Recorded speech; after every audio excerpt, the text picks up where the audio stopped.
It was supposed to be a routine stop, just another day on the job for Officer Daniels. But when he pulled over a black man in a sleek black SUV, things escalated fast.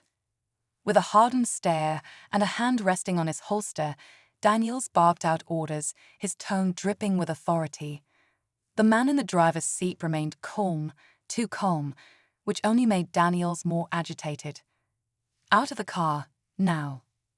The man sighed, as if this was something he had been through too many times before. He stepped out slowly, hands visible, his expression unreadable. But that wasn't enough for Daniels. Frustration boiled over, and before anyone knew it, he kicked the man's legs out from under him, sending him to the ground. A tense silence followed. Then a man slowly looked up, locking eyes with the officer. And in that moment, everything changed. Because this wasn't just any man. This was Special Agent Carter of the FBI. And he wasn't about to let this slide. Daniel's face drained of color as the realization hit him, but it was too late. Carter got to his feet, dusting himself off, his demeanor shifting from calm to something far more dangerous.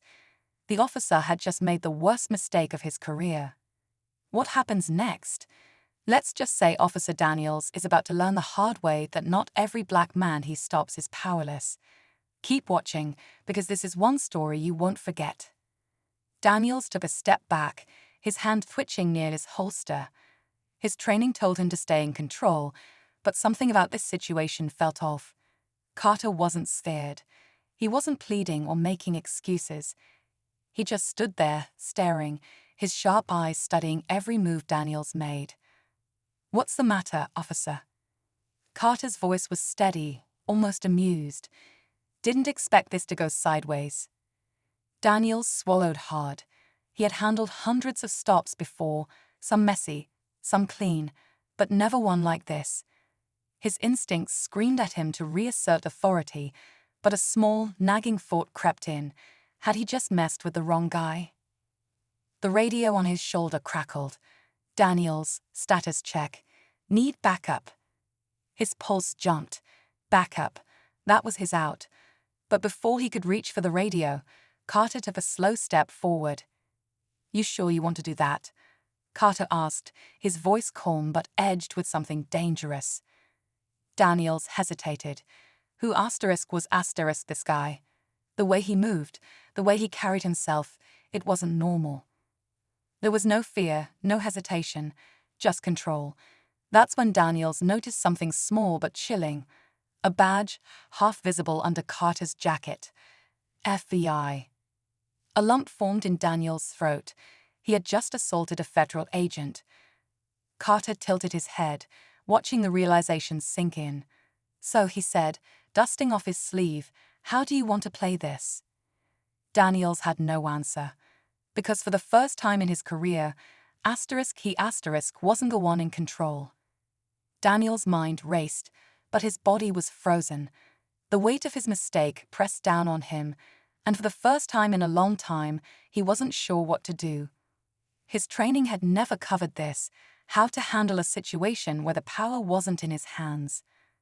Carter didn't move, just stood there waiting. The silence stretched between them, thick with unspoken tension.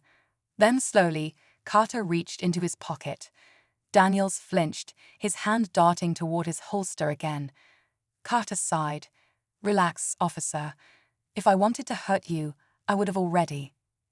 He pulled out his badge, holding it up just enough for Daniels to see. FBI, official, untouchable.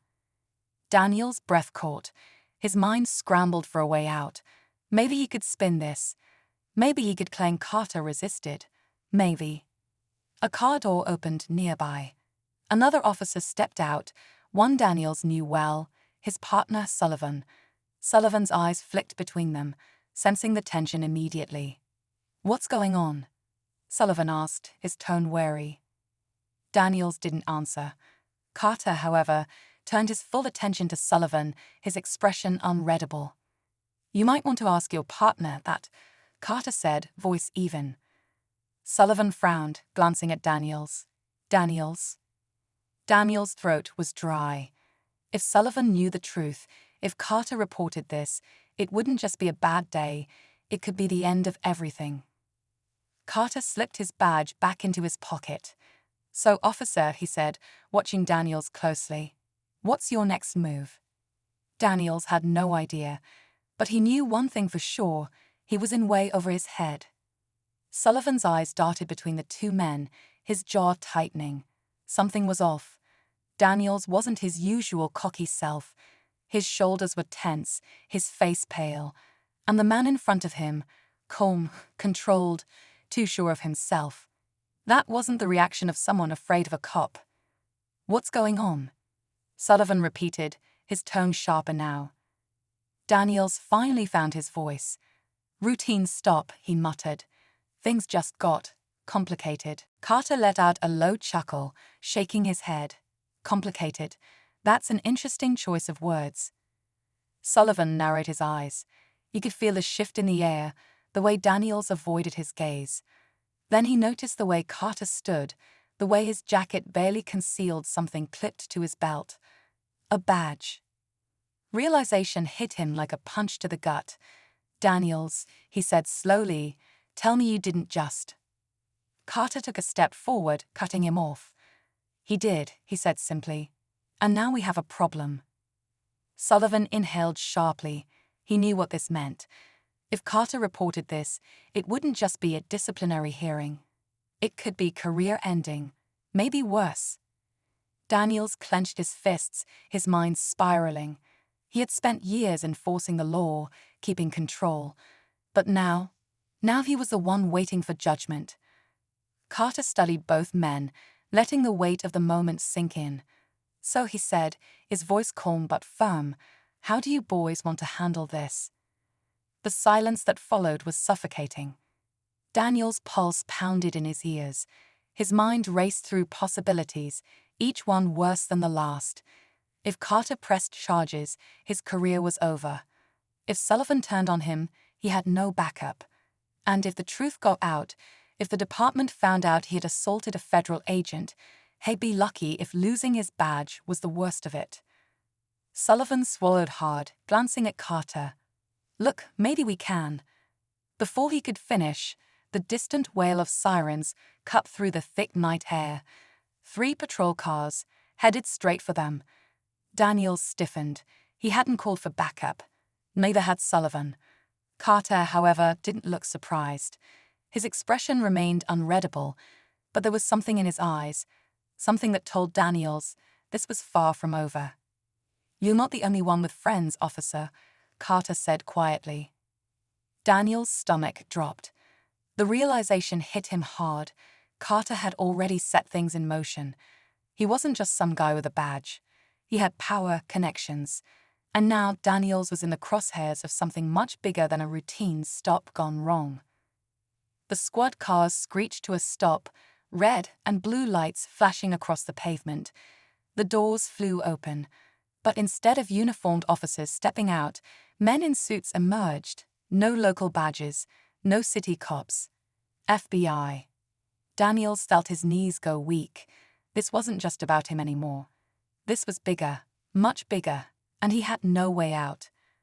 Daniels stood frozen, the weight of the moment crashing down on him.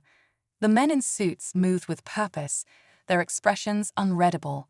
One of them, a tall man with sharp eyes and a no-nonsense stance, stepped forward. He barely glanced at Daniels before turning to Carter. "Agent Carter," the man said, "everything in order?" Carter nodded, his face calm. "Almost." Daniels' throat was dry. Almost? What did that mean? His heart pounded as Sullivan shifted beside him, looking just as uneasy. The lead agent finally turned his gaze on Daniels, studying him like a problem that needed solving. "Officer Daniels, you're in a very difficult situation," he said, his tone unreadable. "Do you understand what's happening here?" Daniels swallowed hard. He stopped. What was he supposed to say? That he had made a mistake. That he hadn't known who Carter was. The agent stepped closer. "We've been investigating corruption within certain police departments for months now," he continued. "And guess whose name came up more than once?" Daniel's stomach dropped. What? Carter finally spoke, his voice quiet but firm. I wasn't just passing through tonight, Daniels. I was here for *U*. The air seemed to leave Daniels' lungs. This wasn't about one bad stop. This had been planned. He had been under surveillance, watched. The lead agent sighed. Officer Daniels, you have two choices: cooperate or go down with the others. Daniels glanced at Sullivan, but his partner looked away. He was alone, trapped, and suddenly he realized this wasn't the worst night of his career. It was the end of it. Daniels stood there, his mind blank, his future slipping through his fingers. Everything he had built, every decision he had made, had led to this moment. He could fight it, deny it, try to weasel his way out, but deep down, he knew the truth. They had him. Carter stepped closer, his voice low. This isn't just about tonight. We have reports, complaints, evidence. You weren't just reckless, Daniels. You were predictable. Daniels clenched his jaw. He had spent years believing he was untouchable. But now, standing in front of federal agents, his power meant nothing. The lead agent pulled out a set of cuffs. Last chance. Work with us, or we take you in right now. Daniels' hands balled into fists before he finally exhaled, defeated. What? What do you need me to do? Carter exchanged a glance with the agent, then nodded. You start talking. Everything. Names, dates, incidents. Sullivan took a shaky step back, as if realizing the walls were closing in on him too. He had been part of it, maybe not as deep, but deep enough. He didn't say a word. Daniels looked around, at the flashing lights, the unreadable faces, the career that had just slipped through his fingers. And for the first time in his life, he understood what it felt like to be powerless. As he was led toward one of the black SUVs, Carter watched him for a long moment, then turned away. Justice had a way of catching up, no matter how long it took.